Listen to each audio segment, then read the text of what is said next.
वेत्रैकपाणये ज्ञानमुद्राय कृष्णाय गीतामृतदुहे नमः. Hare Krishna. Welcome back to the Bhagavad Gita Bhakti Shastri course. We are now in the 12th chapter of the Bhagavad Gita discussing Bhakti Yoga. In that we have discussed in the first section how worship of the personal aspect of the absolute truth is preferable to worship of the impersonal aspect. Let's look at the overview here quickly. So verses 1 to 7 talked about how worship of personal form is higher than the worship of the impersonal Brahman. And then verses 8 to 12 talk about the progressive stages of bhakti. That's what we were discussing. We discussed 8 and 9. Now we'll discuss the 10th one. And after this, the next section will be qualities that endear one to Krishna. So in this way, this chapter basically talks about first, how bhakti is the best process for transcendence. Then how bhakti can be practiced at multiple levels, and how one can cultivate the qualities that will make one into a devotee. So ultimately, who is a devotee? A devotee is one who loves Krishna and one whom Krishna loves. So these qualities help us to endear ourselves to Krishna. That means we become better devotees by that. So in this way, the chapter talks about Bhakti Yoga in three different ways. Let's look at 12.10. Abhyasepya samarthosi matkarma paramo bhava madarthamapi karmani kurvan siddhim avapsyasi. So abhyasepi asamarthosi. Asamartha means incapable. Abhyasa was what was talked about in the previous verse. Abhyasa yogena tato mamichhaptum dhananjaya. So by the practice of Abhyas yoga, obtain the desire to attain me. So abhyasepi asamarthosi. That if you are incapable of doing Abhyas, then matkarma paramo bhava. That make my karma the supreme goal. Become dedicated to working for me. Paramo can become supreme. Paramo can also mean matparaha. Fix the mind on me. Make me your ultimate aspiration. Matkarma paramo bhava. So there is a difference between matparama and matkarma parama. So matpara means our heart, our soul, our mind, our intelligence, our whole inner being is offered to Krishna. That is, so matpara is is a higher level than matkarma paramo. So matkarma paramo means we are doing various works, but we understand the work that I do for Krishna is the most important, and work for him. So what I try to do is I do work for Krishna, and I try to make all my work into an offering to Krishna. And then what will happen by this? Madartham api karmani. If you in this way work for me, kurvan siddhim avapsyasi. You will attain perfection by this also. So Krishna is taking the levels lower, and he's telling that, okay, just like if a person is trapped at the bottom of a well, and somebody sends down a rope, and this person says, okay, you stretch your hands up, and then you stand on your toes and pull up, and then I can catch the rope.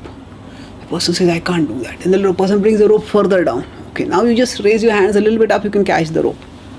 Then when the person can't do that, also the rope comes further down, and the person says, okay, now the rope is right around your waist. All that you have to just tie it around the waist, I'll pull you out. So it's like that. Krishna is extending down the mercy lower and lower.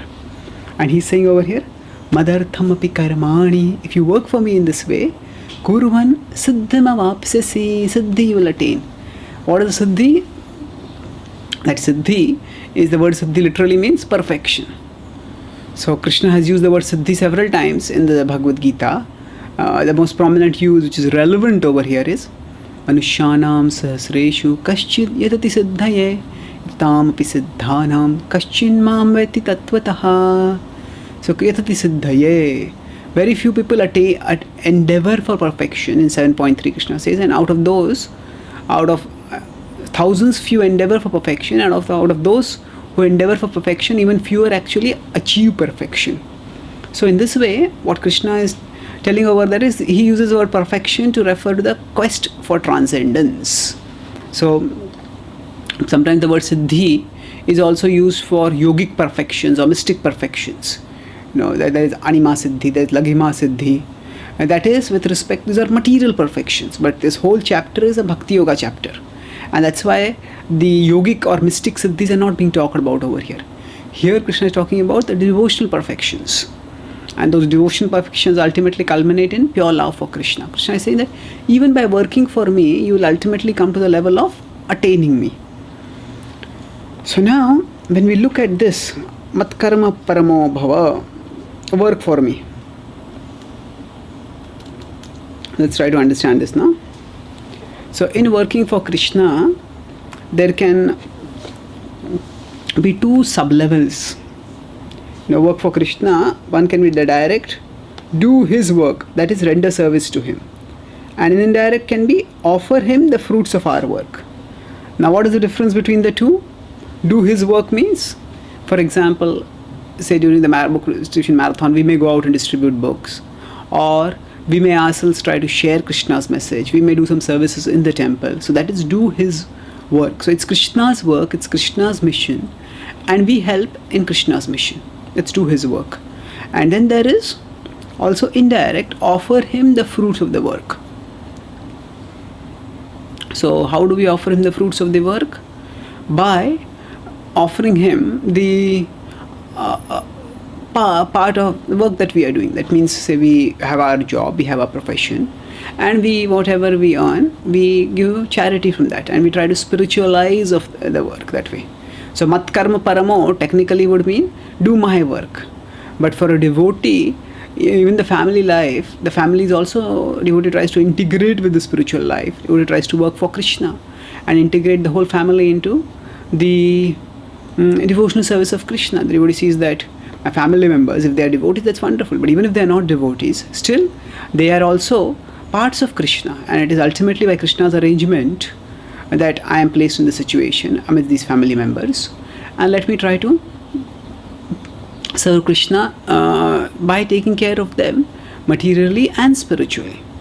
So in this way, this is what mat karma paramo bhava. So Prabhupada writes in the purport that he talks about this principle of material management, that every endeavor requires land, capital, organization and labor. So there is human resources, there is financial resources, there is infrastructural resources, and then there is organizational resources. So these are the four resources. Human resources will be labor, infrastructural resources will be land, and then financial resources will be capital, and then there is infrastructure, and then there is organizational. Everything that we have to organize it properly. So say a person wants to construct a builder wants to construct a building. So then there's capital required for that. Not only there is, first of all, land is required for anything. So we need the land on which we'll be constructing the building. Along with that, capital is needed to purchase all the materials for constructing the building. Capital is needed to hire labor also, who will be actually doing the building. And then there's organization required. There has to be some specially trained people who will manage and oversee the project, and they will make sure that everything is going according to plan. So these are required. Finances, land, capital, organization and labor. So Prabhupada is saying all these are included in mat karma paramo bhava. So whatever is these possible, one can work for Krishna. So Prabhupada writes, the only difference is that in materialism one works for the sense gratification. Same work, however, can be perfect for the satisfaction of Krishna, and that is spiritual activity. So when we perform for the satisfaction of Krishna, that becomes spiritual activity. And Prabhupada talks about how publication can also be done. How does this raise one to Krishna? This voluntary service to the cause of Krishna consciousness will help one rise to a higher state of love for God, whereupon one becomes perfect. So voluntary service to the cause of Krishna consciousness. Whatever we are doing, we could do it for other purposes, but we are doing it for Krishna. It's a voluntary service. And when we do this voluntary service for the sake of Krishna, for the cause of Krishna consciousness, by that we make spiritual advancement. Now, after this, Krishna goes one level downwards. And then he says, if somebody can't do that also, somebody can't work for Krishna also, then we may think that, oh, such a person who can't work for Krishna, get out. You are going to be a materialist, you are going to be a sinful person, you are going to go to hell. No, Krishna doesn't exhibit such an attitude. Krishna accommodates even those who, you could say, don't accommodate him. This is Krishna's great love, that he accommodates even those who don't accommodate him. See, Krishna is himself already so accommodating. He says, first you offer your heart to me, or at least then try to think about me. If you can't do that, work for me. Now somebody says, what more can Krishna do? If you don't want to do even this much for me, then I reject you. Krishna says, no. Krishna is such a loving God that he accommodates even those who refuse to accommodate him. So how does he do that? By encouraging them towards a general spirit of sacrifice. Let's look at this verse. 12.11. Athaitadapya shaktosi kartum madhyogam ashritaha sarvakarma phalatyagam tatah kuruyata atmavan. So athaitad apya ashaktosi. Atha etad. Etad means what was described in the previous verse. Ashaktosi. If one is not able to do even that. Kartum madhyogam ashritaha. So madhyogam ashritaha. That means mat karma paramo bhava, working for me. Even that means that level of connection with Krishna by working for him. If one can't do even that, then what should one do? Sarva karma phala tyagam. That give up all the work. Sarva karma phala tyagam. So give up the fruits of all the work.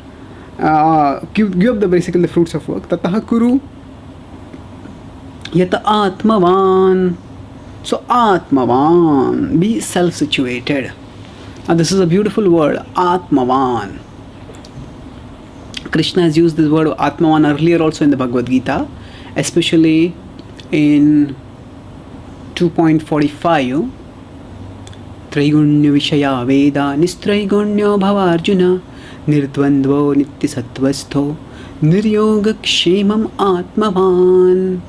So there Krishna is saying that go beyond the three modes and become situated in transcendence. And when you're situated in transcendence, be free from realities. Nirdvando nityasattvasto, be in pure goodness, that is transcendence.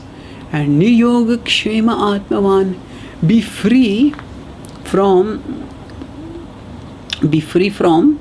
the considerations of gain and loss by holding on to the Atma. Now the word Van means possessor. Just like we have Dhanavan, that means one who is the possessor of wealth, or Bhagyavan, one who is the possessor of fortune. So like that Dhanavan, so like that Atmavan means one who is the possessor of the soul. Now normally our idea is that the possessor and the possessed and the possession are different. Now for example, I may have this computer. So I am the possessor and this is the possession. So the normal understanding is the possession and the possessor have to be different. So then if the possession and the possessor have to be different, and if I am the Atma, then I am the possessor. But if I have to become Atmavan, then I have to become the possession. So how can the same be the possessor as well as the possession? Now, how can the same be the owner and the owned? So this is indicative of the link at the level of consciousness. That means if a person may be a owner, like sometimes when people get old, and nowadays tragically, very heartbreaking, sometimes people get disease like Alzheimer's and they just lose their memory completely. When they lose their memory, or not just memory actually, they just lose their capacity for rational thinking, capacity for recognizing, capacity for appropriate and adequate emotional responses. So at that time, the person may be the owner of the house, but if the person has got Alzheimer's, that person is not aware that I am the owner of the house. The person just doesn't know anything at that time. So like that, we may be in possession of something, but we may not know that we are in possession of that thing. Of course, other is also possible that we don't possess anything and we think we are the possessors. Actually, we don't own anything. Whatever we think is my house and my home, my car, and all these things, vijanasya moho yamaham mameti, they are all temporary things. As we have discussed earlier, things may belong, but for how long? They are just temporarily there with us. So that is one way of looking at it. Another way of looking at it is, okay, for whatever period they are there with me, they are there, fine. And I will use them as much as I can. But still, the point remains that when I'm using them, even at that time,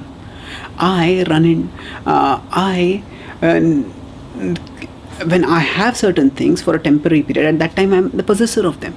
But even when I am the possessor, I need to remember that I am the possessor. If I have a bank account secretly kept and I myself forget that I have the bank account, then it's as good as I don't possess that. So when Atmavan, the word is used over here, what it means is we are the soul, and the soul itself being a part of Krishna, the soul, means at the level of the soul, all of us are like princes. We are all the beloved children of Krishna, and He's our all attractive Supreme Lord. So, in that sense, at the spiritual level, we are all fabulously wealthy because we are connected to the supremely wealthy person. Now, when we are like this, why do we feel ourselves often bereaved, often deprived, often in a state of neediness? That is because we have forgotten our connection with Krishna. So, to become Atmavan means to become aware of ourselves as the Atma, and to become aware of the precious and irreplaceable wealth that is available to us at the level of the Atma. So now, what makes us not Atmavan, we could say Anatmavan, we are no longer conscious of the Atma, that is material infatuations. The more a person is obsessed with material things, to that extent that person cannot understand the spiritual reality. To that extent, that person becomes oblivious of the spiritual reality. So here Krishna is telling that even if one starts the sacrifice, one stops working and one starts sacrificing, then from that point onwards, one slowly develops the spirit of the spirit of selfless sacrifice, and that gradually makes one self-aware. Which gradually, as it is, the only way we can find ourselves is by losing ourselves in something greater than ourselves. The best way to find, the only way it is ultimately, the way we can find ourselves is by losing ourselves in something greater than ourselves. When we are obsessed with I am like this, I am like that, I am like that, I am like that. Then when I is the center of our consciousness, then that I consciousness becomes like a black hole which sucks us inside into ourselves.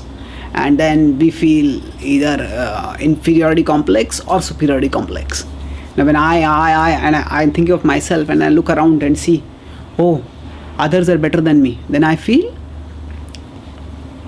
miserable.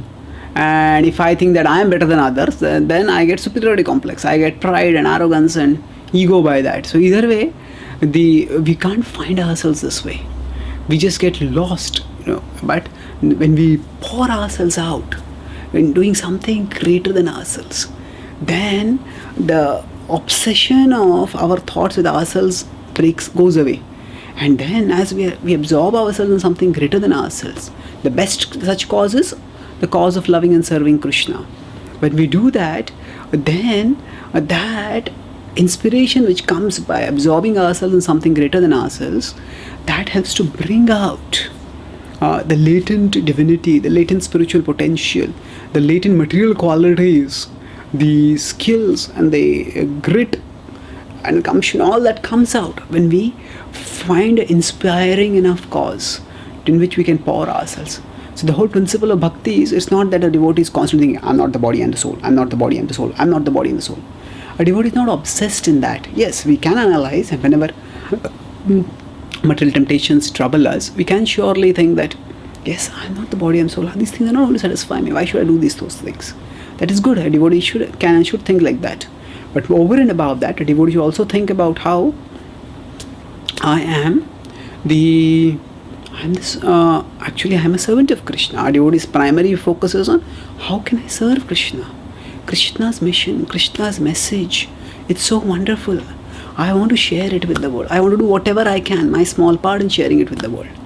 And as the devotee becomes absorbed more and more in this cause, then the self-consciousness in terms of self-obsession decreases. And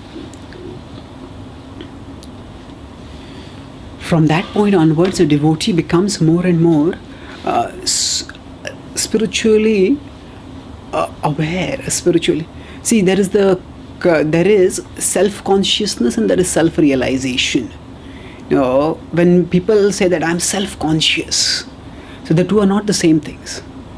For example, when somebody is told to give a speech on a podium for the first time, then that person in an informal setting may be able to talk continuously for 3 hours.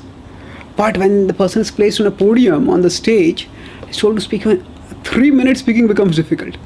Because when we are in the public eye, we often become self-conscious. But, when we are self-conscious, that doesn't mean we are self-realized. The word self, conscious and realized might have similar connotations, but the self that we are talking about is quite different. So, when we talk about self-consciousness, that means I'm just thinking about myself. But the self that I'm thinking about is not truly me. When I think about self-consciousness, I'm thinking about, is my dress proper or not? Are my looks proper or not? Is my facial expression good or not? Am I having a good smile on my face? How? So when we talk about self-consciousness in that sense, it's don't be too self-conscious. That self-conscious often refers to how others perceive us and how we look in the eyes of the others. That will never lead to self-realization. So actually a devotee has to stop worrying too much about how other world perceives. And a devotee has to focus on thinking about how I can engage in those activities which will purify me, which will please Krishna, and therefore by Krishna's grace, my inner spiritual awareness, my spiritual consciousness will awaken, and then I will understand that I am the Atma. So we don't have to be self-conscious. We want to become self-realized, and to become self-realized, we have to be Krishna-conscious. So, and now here when I'm using the word self-conscious, and it's in a particular sense that being conscious of how the world thinks about us and how the world looks at us. Everybody doesn't have to be too self-conscious.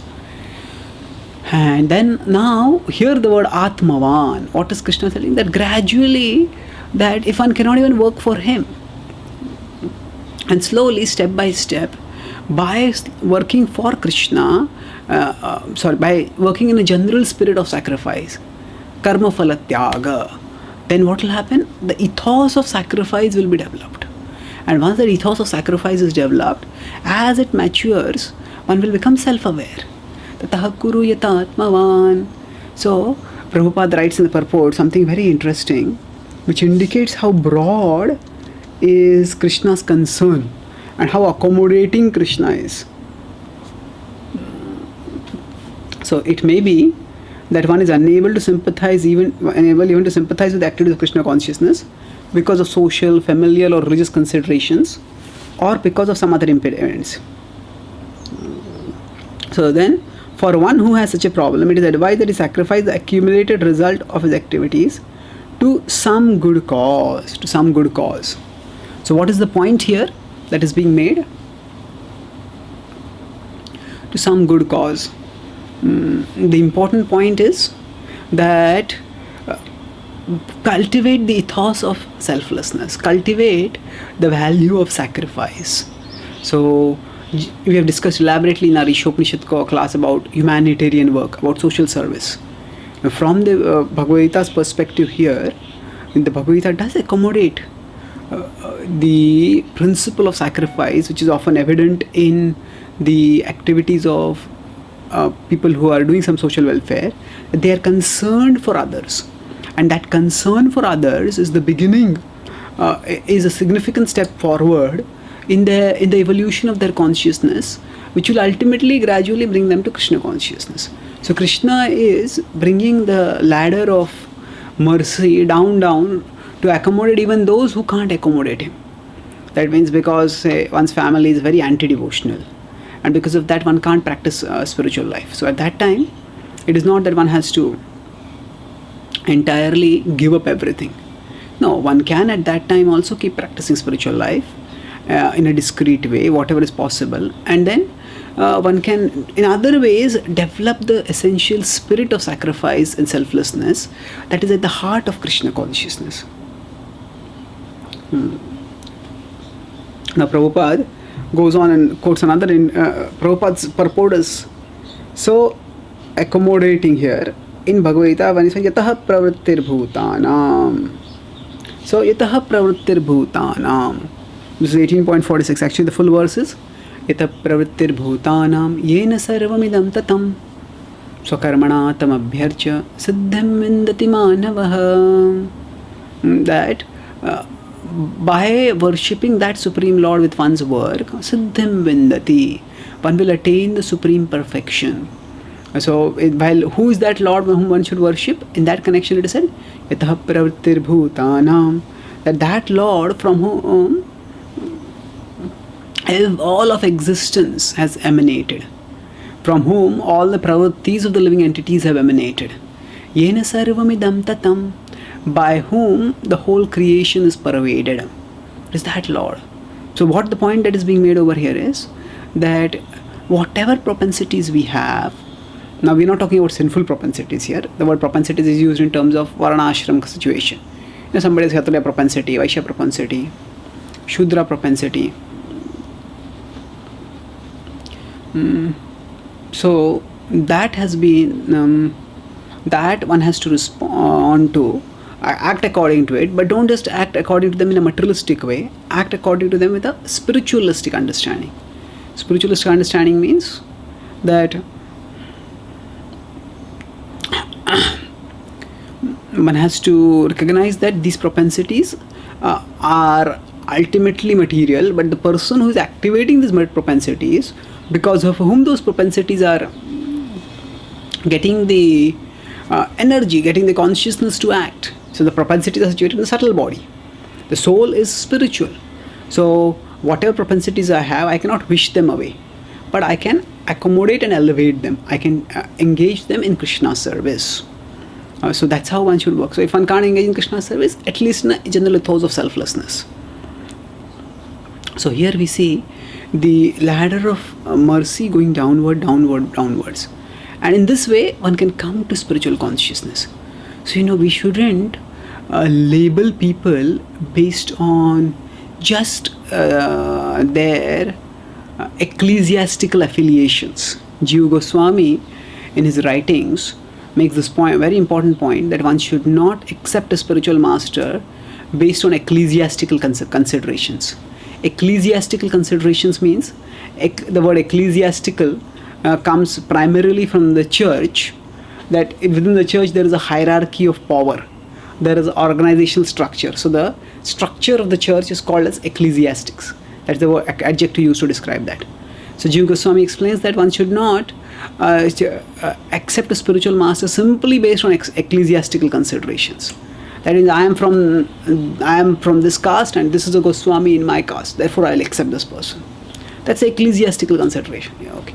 That it's not that just because somebody is in a particular position in the hierarchy, that doesn't automatically make that person spiritually advanced. So we shouldn't give undue weightage to ecclesiastical things. So that means if somebody might not externally be connected with any spiritual organization, but if that person has an ethos of selflessness, if that person has concern for others, we should be able to see the good in that person. Yes, that person may not have Atma Gyan right now, that person may not have Bhagavad Bhakti right now, and If you want to look at a negative, what is that person? The person breaking the regulative principles. He doesn't have, that person doesn't have this, that person doesn't have that. And we can blame that person for so many things. But we don't necessarily, that's not the only way of looking at things. The other way of looking at things could be that, yes, what that person doesn't have is maybe a fact, but what the person has also, we can see that person truly has a ethos of selflessness to some extent. Then we can appreciate that. Chanakya Pandit says that we should take gold even from a filthy place. And that was Srila Prabhupada's vision. How else could Srila Prabhupada have engaged the hippies who from the material vision, who for to speak of the spiritual vision, even from the material vision they did not have really good qualities. They were unclean, they were in many ways very unregulated, they were unemployed, they were rebellious, undisciplined. But Srila Prabhupada saw they have a spark of spirituality in them. And he fanned that spark and enabled it to grow. So therefore, that's how one moves forward, upwards, towards Krishna. So now, after describing this, Krishna goes to the next level. Let's look at the next level. This is the single most complicated verse of the Bhagavad Gita. And the different acharyas are given different commentaries, and we'll try to look at some of those commentaries in this verse. Shreyo hi jnanam abhyasaj jnanat dhyanam vishishyate dhyanat karma phala tyagas tyagat shantiranantaram. So Shreyo means better. Shreyo hi jnanam abhyasaj, that better than jnana is practice. Jnana dhyanam vishishyate. Better than jnana is dhyana.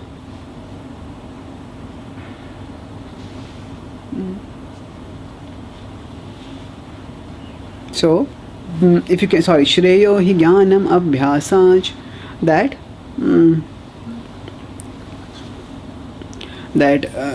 better than jnana is abhyas, better than.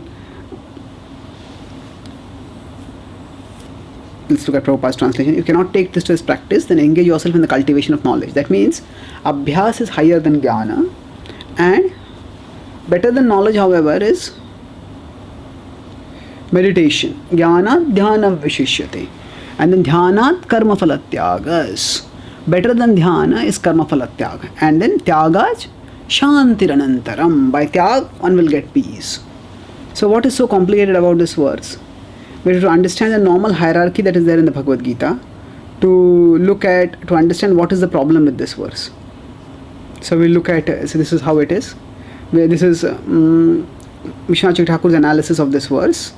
Then there is Baldev Vidyabhushan's analysis of this verse. And then there is Prabhupada's analysis. But before we go into this analysis, first we need to understand what is the problem. So, okay, there is some hierarchy that is described. Actually, this hierarchy the problem with this hierarchy seems to be that it just makes the whole previous hierarchy of the Bhagavad Gita topsy-turvy, upside down. So what is the earlier hierarchy of the Bhagavad Gita? If you see, the Karma Yoga is one level of practice. And after Karma Yoga, one comes to Jnana. And then after Jnana, higher than that is Dhyana. Then higher than dhyana is bhakti. In bhakti there is first sadhana bhakti, then there is kevala bhakti, there is pure devotion. So, or spontaneous devotion, raganuga bhakti, whichever you want to look at it. So the normal hierarchy is karma phala tyaga, that is a part of karma yoga. Then after that, when one goes beyond that, then one starts practicing jnana yoga. So jnana yoga means that one practices the principle of pure devotion, not principle of pure devotion, principle of contemplation, contemplative analysis. It's primarily in philosophical, speculative analysis that is there. That is jnana. And then beyond that there is dhyana, where there is meditation. And at that meditation generally, it is aimed for meditation on the super soul. So because one is moving closer to the spiritual reality, so that's meditation, dhyana is considered to be higher than jnana. And above dhyana is the level of bhakti. Because one is fixing the mind on Krishna. In dhyana, one is trying to move towards the Paramatma. So in karma phala tyaga, one is basically getting detached from matter, but one doesn't have much clear conception of spirituality. In Jnana, one starts getting the Brahman conception, one tries to search for that Brahman. In Dhyana, one starts focusing on the Paramatma. And in Bhakti, one starts focusing on Bhagavan. So that's how, this is the normal hierarchy. That karma yoga is karma phala tyaga, then Jnana, then Dhyana, and then Bhakti. But what does this verse say? Shreyo hi jnanam abhyasat jnanat dhyanam vishishyate dhyanat karma phala tyagam. So now it's very interesting that actually karma phala tyag would be the fourth level normally. So karma phala tyag, then jnana, then dhyana, and then abhyasa. But here it is telling dhyanat karma phala tyagam tyagat chantiranantaram. So it is saying that actually better than, so it's become almost like this. So there is jnana, better than jnana is dhyana, but better than dhyana is karma phala tyaga. And if one this karma phala tyaga, then what exactly is abhyasa? Shreyo hi jnanam abhyasaj. So actually the abhyas is put lower. So if abhyasa refers to bhakti, then what is actually happening over here? So first of all, abhyas, if it's referring to bhakti yoga, it should be the highest, and karma phala tyag should be lowest among this hierarchy. But the hierarchy is, this is the hierarchy. Now please try to understand what I'm saying, understand the problem, then we'll see how the different acharyas have so brilliantly tried to come up with a solution. So the normal hierarchy is first karma yoga, karma phala tyag, then jnana, then dhyana, and then after that is abhyasa yoga, that is bhakti.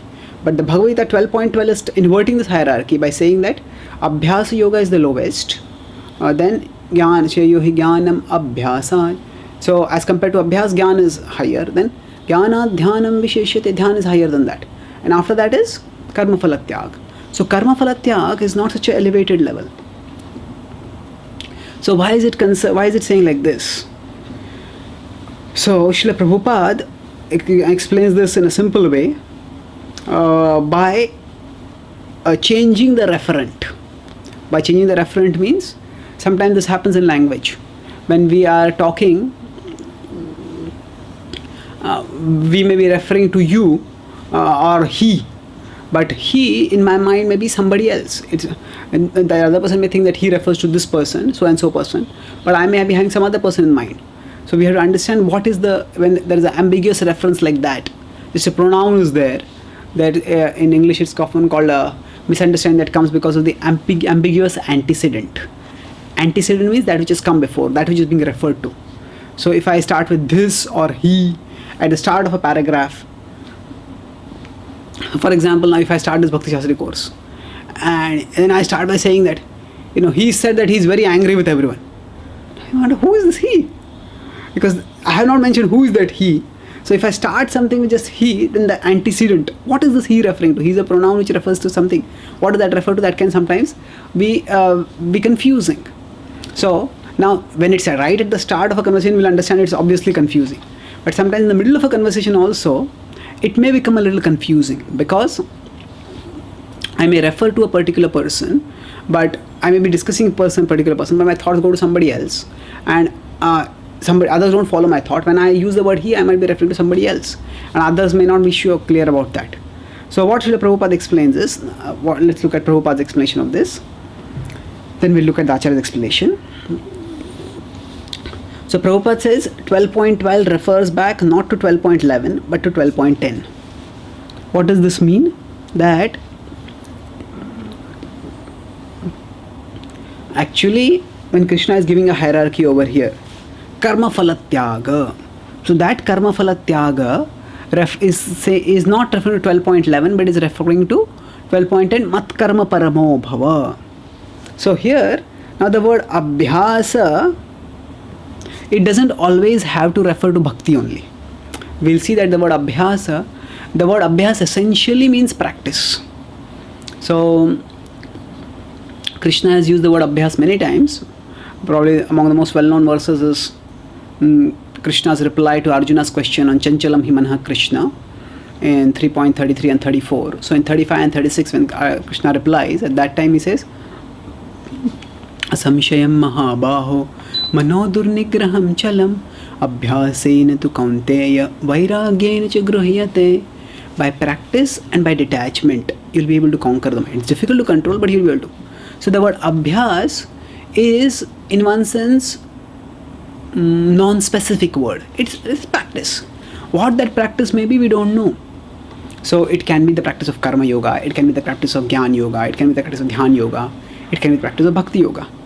Now we might presume that from the context, the word abhyas has been used in 12.9.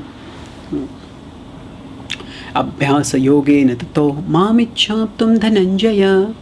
So the word has been used abhyas over there. So therefore this abhyas will refer to that, what is being talked about in 12.9. But then we discussed earlier how that doesn't make any sense. So we have to look at the meanings of the words are not just situated in the dictionary. We have to see the words in their broader context. And words in Sanskrit are multivalent.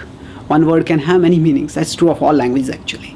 So because of that, because words are multivalent, therefore we should focus on understanding the meanings of words based on the overall agreement of those meanings with the message and with the message of the book. So here Prabhupada explains abhyasa to refer to nishkam karma yoga, and then he says that karma phala tyaga. So no, sorry, karma phala tyaga. Karma phala tyagas tyaga chantiranantaram. So that karma phala tyaga is referring to not just the tyaga of karma yoga, that is referring to mat karma paramo bhava in 12.10. So in this way, then the hierarchy makes sense. Let's look at the hierarchy once again now. So what is Krishna telling? Let's look at Shreyo hi jnanam abhyasaj. So jnana is better than abhyasa. So if abhyasa refers to nishkam karma yoga, then certainly jnana is higher. Then jnana dhyanam vishishyate. Dhyana is higher than jnana. That is also true. Then dhyanat karma phala tyagas. So how is this? That actually if the karma phala refers to the karma that is offered to Krishna, then definitely that bhakti is higher than dhyana. And then if that is the case, then we also have this tyaga chantiranantaram. Krishna has said this in 5.29 also. Gyatva mam shantim richati, and will get supreme shanti. So this is the explanation that Srila Prabhupada gives. Now of course Srila Prabhupada also doesn't very specifically say this. So we have to look at Srila Prabhupada's purports and study it repeatedly, and Bhurujan Prabhu in his Surrender unto Me has also elaborated on this, and that this is the understanding we can get about how Srila Prabhupada is resolving it. Now let's try to understand how Baladev Vidyabhushan resolves this. So Baladev Vidyabhushan, so the way he takes it is, he does two special things in his insight. So first is, he says Shreyo and Vishishyate. These do not necessarily mean that they are higher in the hierarchy, but he says they are easier to perform for the unqualified. That means they are more accessible. So Shreya and Vishishyate are not from the perspective of the absolute truth, because here Krishna is accommodating various levels of people, and because he is accommodating various levels of people, so what is higher, what is special, what is better, that is not the point of view of absolute, that is point of view of accessibility for the seeker. So what Krishna is telling over here is that Shreyo hi jnanam abhyasa jnana. So let's look at this now. Shreyo hi jnanam abhyasan jnana dhyanam vishishyate jnanat karma phala tyaga shantiranantaram. So if we look at it from the point of view of the overall hierarchy, this very naturally gels with the hierarchy of the Bhagavad Gita. So easier to perform for the unqualified. So yes, karma yoga, it is easier to perform because one who doesn't know anything about transcendence, one doesn't know about Brahman, Paramatma or Bhagavan very clearly, just understand this material world is a place of entanglement, I want to get out of it. For that person, Karma Yoga is the easiest to perform. So in that sense, this is the most accessible. Then, after that, Dhyana is there.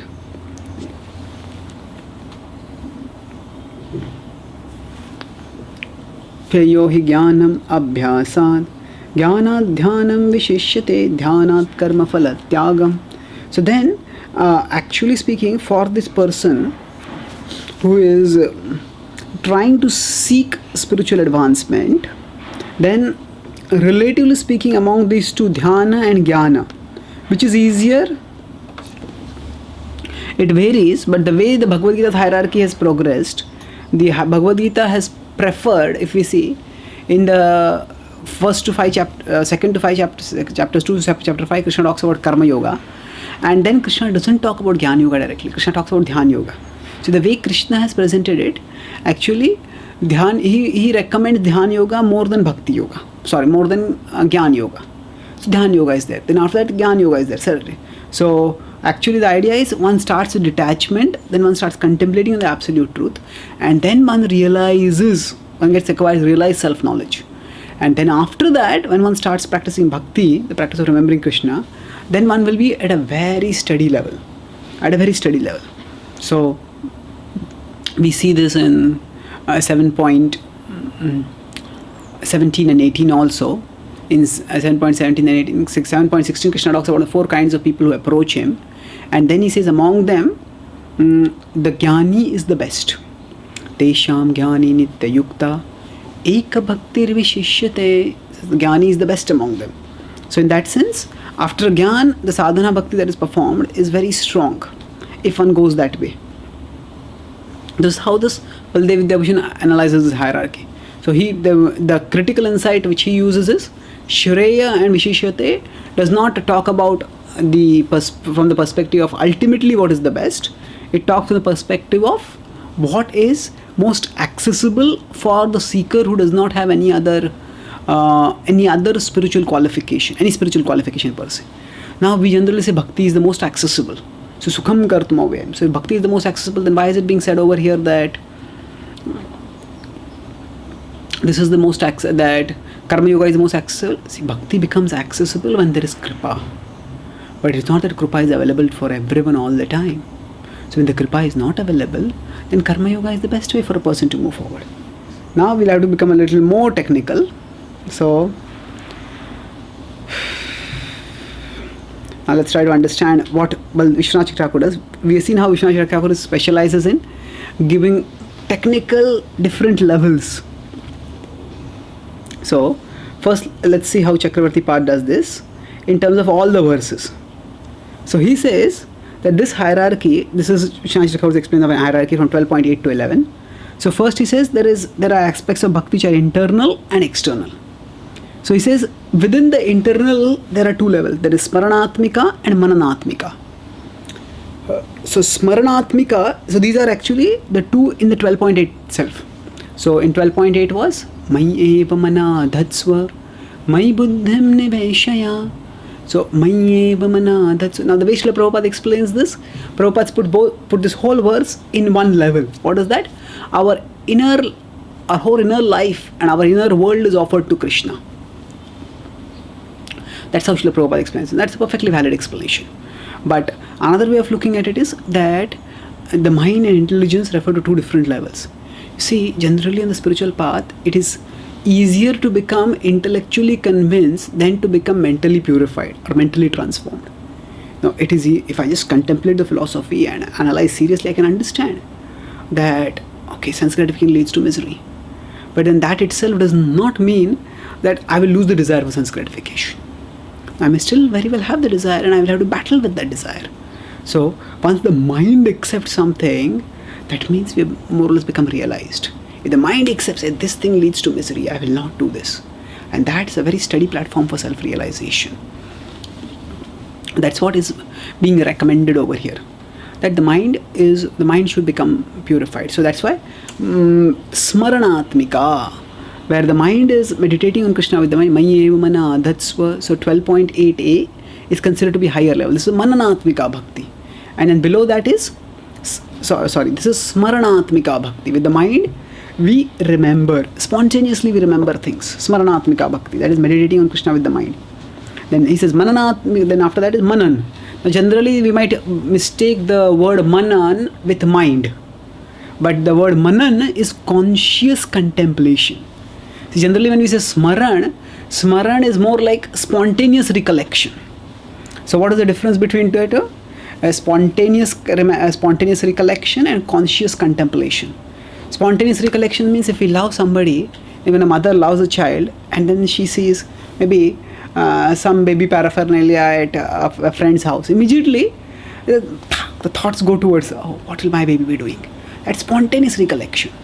So when there is Smaranatmika, there is spontaneous recollection.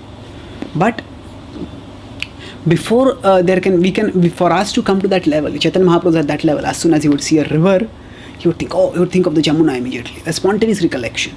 But for us, we don't have that. So we have to begin with conscious contemplation. So conscious contemplation and then spontaneous recollection. So conscious contemplation is Mananatmika. That means one contemplates seriously, soberly. And by such serious, sober contemplation, one slowly rises to higher levels. So here, one may not have an attraction. It's like if somebody has to solve a problem of mathematics. Now, it's not that the person is in love with mathematics. But that person understands, okay, for this exam, I have to solve this problem. So let me think seriously about it. That is conscious contemplation. So this is one level lower. But both of them are internal bhakti. The mind is fixed, the intelligence is fixed. Now, then Chakravarti Path says that the next level is Abhyasa Rupa. Abhyasa Rupa is 12.9. Abhyasa Yogena Tato Mamichhaptum Dhananjaya. So by the practice of Abhyasa, strive to gain the desire for me. Strive to attain me. So endeavor to fix the mind on Krishna. That is Abhyasa Rupa. So why Abhyasa Rupa? Because the form here is practice. These are internal bhakti. And then Chakravarti Path goes and says the next two levels are external bhakti. External bhakti is what? First is Mad Artha Karma. That is work for me. So when he says work for me, that is serve Krishna with external senses even if mind is not on him. So work for example, when we decide to do some service for Krishna, maybe we're doing some making some flowers for Krishna, cooking for Krishna, or maybe carrying some, helping clean the temple, carrying some things here and there. So when we're doing that, it may not be that our mind is fixed on Krishna at that time. It may well be that our mind is running here and there. But still, externally we engage ourselves in the practice of, in the devotional service externally. So that is external bhakti. And then he says, this is 12.10, and then 12.11 is what? Nishkam Karma Yoga offered to Krishna. So when Krishna is talking about 12.11, Chakravarti Pad, he explains that even when Krishna is saying Sarva Karma Phalatyagam Tatah Kuruyata Atmavan, that do Karma Phalatyaga, that give up the fruits of work, then he is saying that actually his point is, Chakravarti Pad's point is, this whole section is talking about bhakti only. The chapter is Bhakti Yoga, the section before this has talked about Bhakti Yoga, and the section after this is talked about Bhakti Yoga. So because the section before and the section after are all about Bhakti Yoga, so even this section is about Bhakti Yoga only. And that's why his point is that even if Krishna doesn't use the word explicitly Mam, so still the Mam is understood that it is to be offered to Krishna. So he analyzes these two different levels as Madartha Karma means directly working for Krishna, and Sarva Karma Phalatyagam means that doing whatever work is our circumstantial requirement, but then offering it to Krishna. So first is doing the work of Krishna. That means whatever Krishna wants us to do it. Second is what we want, we do it, but we offer the fruits of it to Krishna. So in this way, these are two distinct levels, but both of them help one to move upwards towards Krishna. Now, with this context in mind, this is hierarchy. I'll repeat this hierarchy because this is important to understand how he resolves the problem of 12.12. So, basically, he categorizes these verses 8 to 11 into 5 categories. So, 2 categories come in. 3 categories come in internal bhakti, 2 in external bhakti. So in the internal bhakti, first is the mind is spontaneously attracted to Krishna and is lost in remembrance of Krishna. That is smaranatmika. The second is that one consciously fixes the mind on Krishna and does intellectual contemplation. That is mananatmika. And the lower below that is in 12.9. That is, one is trying to fix the mind on Krishna. Whether it is intellectually or whatever, one is not successful. The mind goes here and there, but then one fixes it on him. And that is abhyasa rupa. So now, outside in the external level, one works for Krishna or one does whatever work one has to do and then offers it to Krishna. These are 2 levels of external bhakti. So now, with this understanding of the previous hierarchy, now let us see how Chakravarti path resolves the problem. So now 12.12 says, Shreyo hi jnanam abhyasad. So now he says, according to him, the word jnana refers to mananatmika bhakti. The word jnana refers to, because jnana generally is the intellectual faculty and dhyana involves the mental faculty. So manan is contemplation, it's fixing the intelligence. So as compared to abhyasa, jnana is higher, which is natural. Means one is striving to fix the mind on Krishna and one is fixing the mind on Krishna. Then better than jnana is dhyana. Why? Because here not only is one intellectually trying to absorb oneself in Krishna, but one is at the level of the mind spontaneously attracted to Krishna and is recollecting Krishna. So smaranatmika is higher than mananatmika. So in this way, till by explaining what jnana and dhyana mean from the context of the hierarchy as he has explained earlier, Chakravarti path resolves this. Now interestingly, if we look at this verse, there are these words Shreya and Vishishyate. Shreya and Vishishyate means superior or better. Now there are no such words in the 3rd and the 4th line. Now there is no explicit word Dhyanat Karmaphala Tyagas. Dhyanat Karmaphala Tyagas Vishishyate. So there is no such word like that. So what Chakravarti path takes this to mean is that the relationship between 2 is not a relationship of comparative hierarchy, but it is a relationship of a causal chain. What do I mean that it's not a comparative hierarchy means? It's not that Dhyanat Karmaphala Tyagas, that Karmaphala Tyaga is higher than Dhyana. It says no, Dhyanat Karmaphala Tyagas means from Dhyana Karmaphala Tyaga will come. So what does it mean? So he says Karmaphala Tyaga refers to Bhava Bhakti. Why Bhava Bhakti? Because at the level of Bhava Bhakti, there is no desire for Bhukti and Mukti. When there is no desire for Bhukti and Mukti, naturally then Karmaphala Tyaga. So Dhyana refers to Bhava Bhakti. And when one is at the level of Bhava Bhakti, then what happens? With the Tyaga that results from it, Tyaga leads to Shanti. So this can be correlated. Bhukti Mukti Suddhi Kami Sakale Ashanta Krishna Bhakta Nishkam Ataeva Shanta. So Ataeva Shanta. When does the person become peaceful? When the person has no independent desires apart from the desire to serve Krishna. This is how now let's understand this from another perspective. So what is he saying? So as compared to Abhyasa, Jnana is better. So what does that mean? That means as compared to Jnana refers to Mananatmika Bhakti.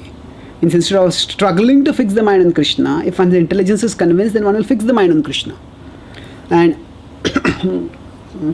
better than that is, if one's mind is spontaneously attracted to Krishna, then there will be the spontaneous meditation on Krishna. And when there is such meditation on Krishna, then that makes one detach from everything else. One has no other desires, and naturally Tyaga, renunciation comes about.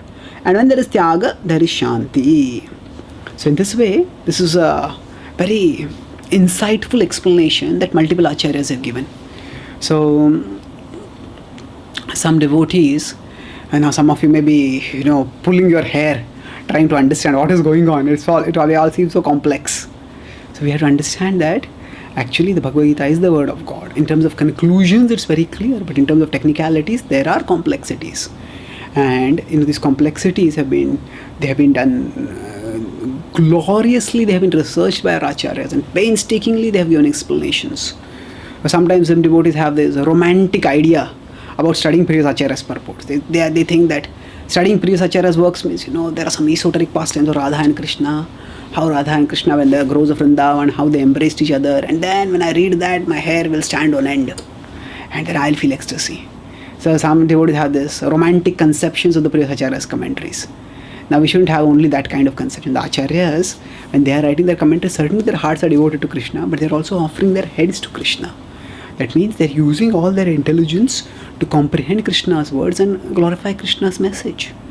So studying the acharyas' commentaries is also hard work. It's not just devotional ecstasy in terms of knowing some pastimes which nobody else knows. Most devotees, when they want to study the acharyas' commentaries, what they want to do, they want to read some books on pastimes, where they can find some new stories which nobody knows, and then impress others. Oh, I know the story about Krishna. Yes, that is also a part of our legacy that the acharyas have given us. But the acharyas have also done serious philosophical study, and that is also there as a part of our legacy. So both of them are important. And Tattva Gyan, which the Gaudiya Sampradaya acharyas have given us, is remarkable. When the deeper we go into it, the more we appreciate it. So of course now I have not gone into, because in our Sampradaya, Baldev Devashan and Chakravarti Pada are primary commentators. That's why I have not gone into the commentaries of the other acharyas over here while explaining this. But suffice it to say that there is, even if we want some intellectual nectar, there is so much intellectual nectar within the jurisdiction of devotional service itself. And for those of us who find this very complex, then we don't have to get overwhelmed. For us, Srila Prabhupada has been very merciful, and Srila Prabhupada consistently sticks to the fundamentals, because ultimately the important point is to apply the fundamentals. See, we can look at it from two different perspectives. There's a doctor, and when the doctor has to give medicine, the doctor will give the medicine. Okay, take this medicine, this medicine, this medicine. So Prabhupada, chant Hare Krishna, practice devotional service, and you will become purified. Eventually you will become liberated. That's the prescription. But for the doctor to give that prescription, the doctor has to study. And when we look at the medical science behind that, that can be quite complex.